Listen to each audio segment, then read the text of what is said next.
Hey everyone, welcome to the channel. This is a video about how to start guitar from absolute scratch. When I was starting guitar, even though I had quite a bit of experience with other instruments and music in general, there were a lot of things that confused me. And it always seemed like online resources always assumed some kind of knowledge or understanding. So I just wanted to make a video which isn't going to assume anything, something that I would have really appreciated back when I was starting out. First things first, we gotta get something out of the way, and that's the fact that yes, you can do it. In fact, you can play any instrument. Success in this field is not just about talent. It's a combination of talent and hard work, and where you lack in one, you can compensate with the other. But regardless of your perceived talent level or how hard you work, you can learn to play guitar, and you can play the songs that you aspire to play. You can be part of a band, you can write your own music, and I cannot guarantee your success in doing these things, but yes, you can do them. Yes, you can do it. So let's start with the basics. For an acoustic guitar, things are pretty simple.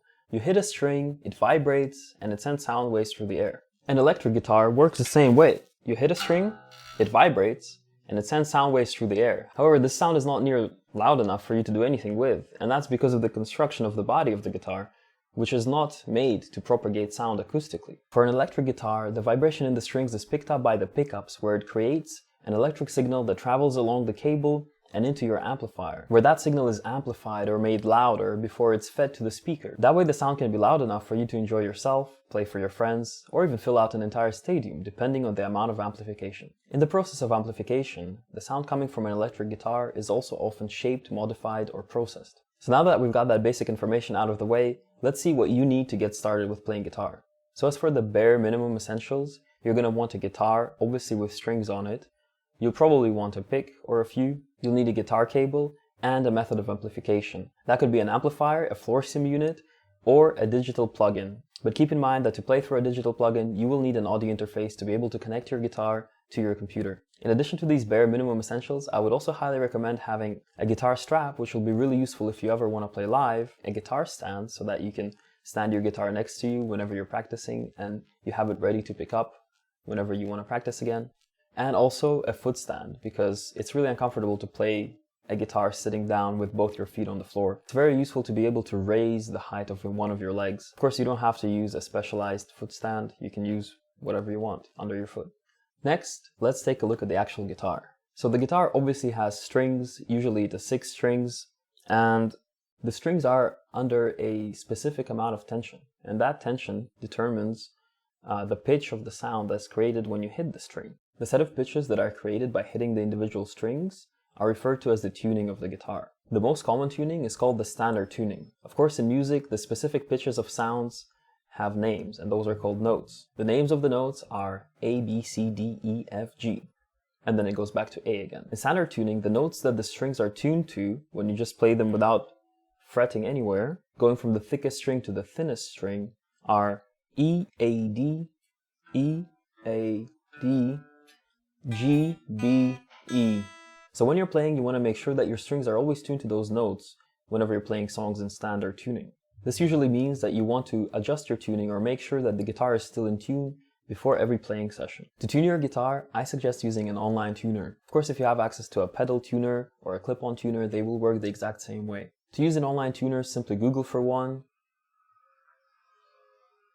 Allow it to use your computer's microphone. Make sure that the mic is close enough so that your computer can hear the sounds. And then you can adjust the pitch of each individual string by turning the tuner. Increasing the tension in the string will increase the pitch, and decreasing the tension will decrease the pitch. And you just want to make sure that each string played open is hitting the correct notes, E, A, D, G, B, E.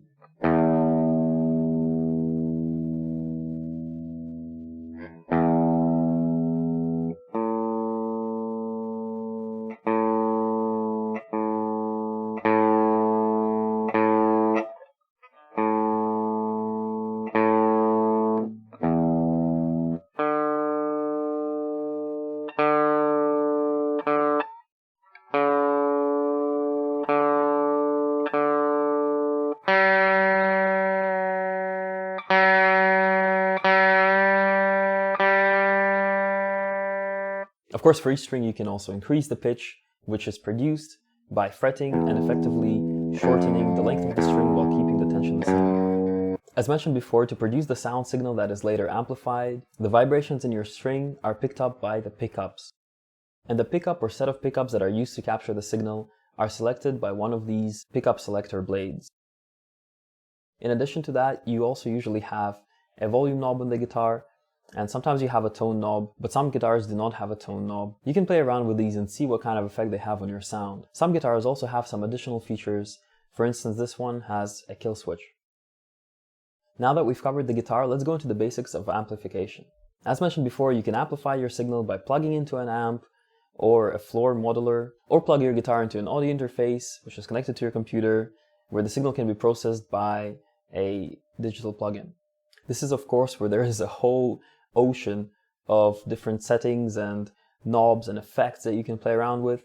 And my advice to you would be, first of all, don't be afraid to have settings on kind of middle settings or the knobs at noon. Second of all, don't be intimidated by different effects and settings.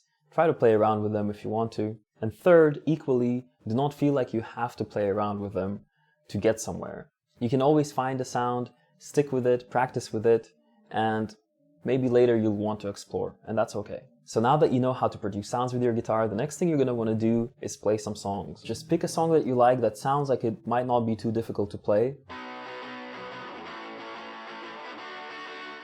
and then go online and search for tabs of that song. Tabs is short for tabulature, which is guitar-specific notation. A tab will have lines that represent the strings of your guitar. The bottom line will represent the thickest string on your guitar, and the top line will represent the thinnest string on your guitar. You read the tab from left to right, and you will encounter numbers on the tab which stand for frets, which is where you fret the note and strum the string to get the right sound.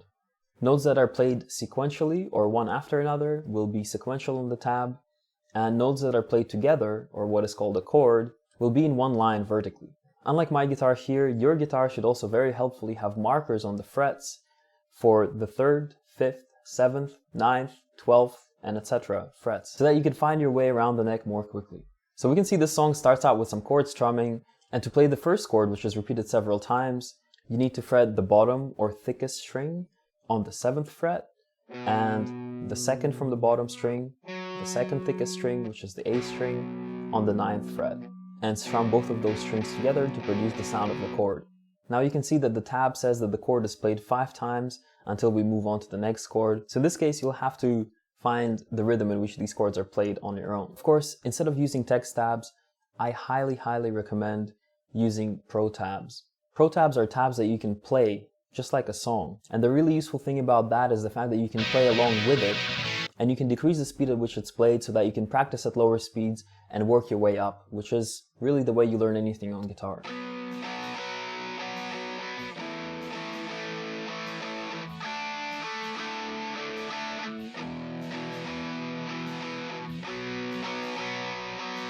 In addition to playing the songs you like, I also highly recommend that you start off doing some very simple exercises where you just use all of your fingers to fret notes. So something like this.